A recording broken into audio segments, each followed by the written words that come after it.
Hey, welcome to my channel. I'm talking about manifesting from a place of lack and maybe not even realizing that you're manifesting from a point of lack rather than a point of either having or complete detachment. So we'll talk about both of those things, but talk about how that state of lack is often very, very subtle. And the thing I've talked about a lot on this channel is that underlying feeling that you have is very subtle. And the feeling it is this isn't with me, I don't have this.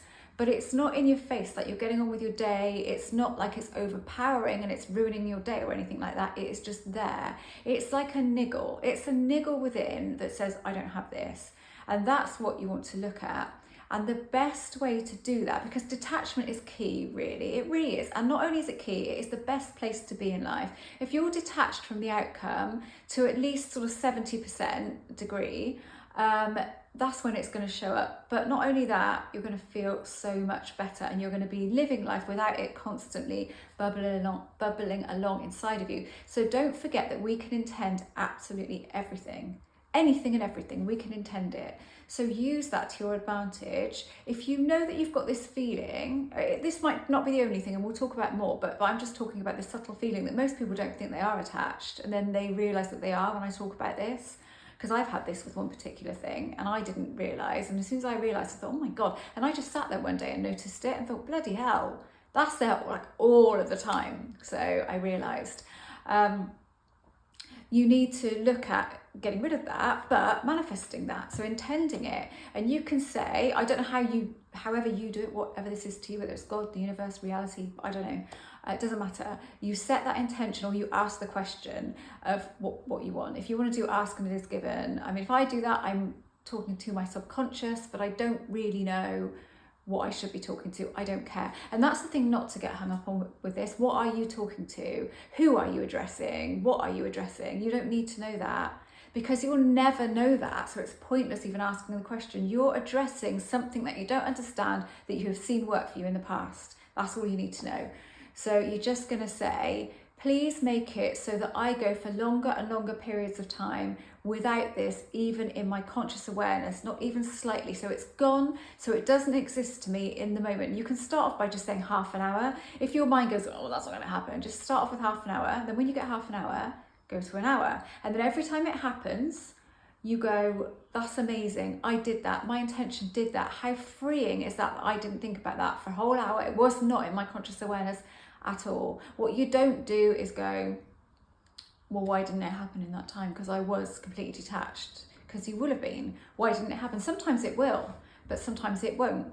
We do not know. We cannot pick apart every little bit of this. I can't. I've stopped trying. I don't know why some things happen really fast in a completely detached moment and some things don't. But that's what you're looking at doing. So that is that subtle feeling of lack. And then you might have a real feeling of lack, which is the frustration that you've been trying so hard and nothing has happened. And where is this? And why is, maybe it's a person, why are they getting on with their life and doing this and I'm not? And why can't I move on? That's in your face. You know that's lack. And when you know you're doing that, you know you have to stop that. That's an absolute. You cannot go on like that and get what you want. You have to think, okay, I'm putting me first. And I'm not putting me first by getting frustrated with myself, getting cross with myself. If you put yourself first, you've got to love yourself. You've got to give yourself respect. You've got to look after yourself. You've got to be your own biggest champion. And you can't do that by berating yourself, getting frustrated with yourself, thinking that everybody else is getting and you're not getting. Why is it? Why is it? Why is it? I tell you, the only reason it is like this is because of these feelings that you're having. Because you're living in the energy of all of the things that you don't want. You're living in the energy of lack, maybe in one area or maybe in lots of areas. And then you're expecting something to change and it never will while you're living in the energy of it, because it can't. Because what you're doing is you're creating this amazing environment for it to flourish. Think of it like that. You are watering that environment. You are keeping it like a perfect allotment that you're really proud of. Only you're watering all of the things that you don't want, all of the plants that are doing the garden harm, doing the allotment harm. So that's what you've got to look at. And you have to be totally honest with yourself, because often people say to me, but I am detached. I've been detached for years and this hasn't happened. And to that, I would say, no, actually, you're probably not detached, because just the fact that you're looking at videos and you're relaying it back to this incident that you say you're detached from, you wouldn't be doing that if you were detached. You'd be, oh, fuck it, I'm not even going there. You just wouldn't do it. So it is still there. It is bobbing along inside of you, maybe just a fraction, but it is there. So if you're ever saying, you know, I've let go of this years ago and it still hasn't happened, even that you're saying you let go of it years ago and it still hasn't happened means you haven't actually let go of it, because you wouldn't refer to it. You think, well, stuff it. It wouldn't be in there. You'd have completely let it go. When you've really let something go, you don't even give it headspace, really. You might get a fleeting feeling of it every now and again, but you're not going to get time where you're ruminating on it, thinking about it, rationalizing it. You don't get that when you've really let go of something. When I let go of, you know, the video I spoke about when I had that really severe head pain, and I completely let go of it. I let go of it even with the pain still there. I just let go of the need to do anything about it, and I let go of the try. And I let go of the desire to do anything about it. And that was the biggest relief. I didn't want to do anything about it. And again, it really is a case of being honest with yourself here, because I have held on to things and not particularly thought I was attached, because I'm thinking, well, I've been doing this, this, and this, and I didn't even think about it. But when I've honest with myself, I think, well, it is still there slightly. And I think the problem is because we know we can manifest, we know it's possible. So that's why we hold on to it. And if you didn't know it was possible, you wouldn't have held on to it, and it would have happened, because you wouldn't be held on to it. You'd still have wanted it, so you'd have unknowingly set an intention, but because you would have no attachment to it, because you would have no idea that you could actually manifest it, it would have happened. That's why exes generally always come back, whether you end up with them again or not, but you don't know about this, you don't know about manifestation, is because you've wanted it at some point. And there will be times when people will say to me, well, this particular ex never came back. And then I would go, did you ever want them back? Did you ever intend that, or you know, unknowingly want it, intend for it by kind of really wishing that it would happen again, or you get a chance again? And I can't think of any time anyone's ever said to me yes. They go, oh no. Well, that's different then, isn't it? You never wanted it. You wanted it gone. I mean, even with an ex of mine, which I didn't want back, I had a little thing at the start of our splitting up, thinking, oh God, you know, do I want this? Do I not? And then it was like he didn't really come back, but he did kind of show to me in a way where he didn't come back in a way because I didn't want it, you know, and we met up and there was just nothing there for me at that point, and I just thought, no, this is definitely over. And at the time I think he felt exactly the same. I think that he met up with me thinking, oh, I don't really know if I want this to be over. And I think both of us probably did when we came together, because we just were not well matched at all. So I think he reflected back to me exactly what I was thinking, and I was like, no.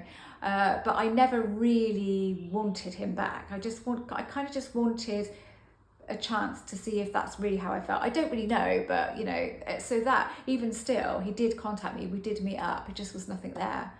For me, it was just gone. But mostly, you know, there's songs written about it. They always come back. It's just, and that is why it's that lack of resistance that you have when you don't know about this. So it's knowing about manifestation and realizing that you've got to get to a point with manifestation where you enjoy it and you just think, well, do you know what? I'm going to give things a go with it. If it doesn't happen, it doesn't happen. If you're at that point, then that's when it's a light touch manifestation thing, and you're not all uptight and you're not trying too hard, and you're not constantly looking at videos and reading books and looking for the new way, even though you might tell yourself you're not. You kind of are. So you are, just by the fact that you're watching a lot of these videos, and you will be when you watch these videos. See, this is what holds us attached actually to things. Not saying that I don't want you guys to watch my videos, of course I do, but when you're watching videos so regularly that it's become part of your life, every time you watch a manifestation video, you are going to be in your mind thinking of this thing that you never manifested, that you haven't manifested, even though you think you're detached from it. So you're bringing it up all of the time, and then when you bring it up, even if it's very subtle within you, it'll be there. There'll be feeling of it. I guarantee you there'll be a feeling of it inside of you when you are watching videos about manifestation, and it will be that you don't have it. So you are attached to it in that respect. So that's why I'm all for giving videos a massive wide berth for a while, you know, just going, I'm not going to do this anymore. I'm just going to live life. I'm not going to keep because it's like, it's habitual, isn't it, looking at these videos, for sure. When you're really into something, it really is, and then you get to the end of a video and you get recommended another one, and you go on from there, and you go on and on and on. And I do think it stops us from actually applying this stuff in a way that works for us, because we're looking at other people's ways and we're trying those ways all of the time, but not actually focusing on what is good for us, what works for us, what feels best for us. Right, I'm going to stop. Thanks so much for watching. If you don't know anything about me, I'm an author, manifestation coach, and a mindset coach.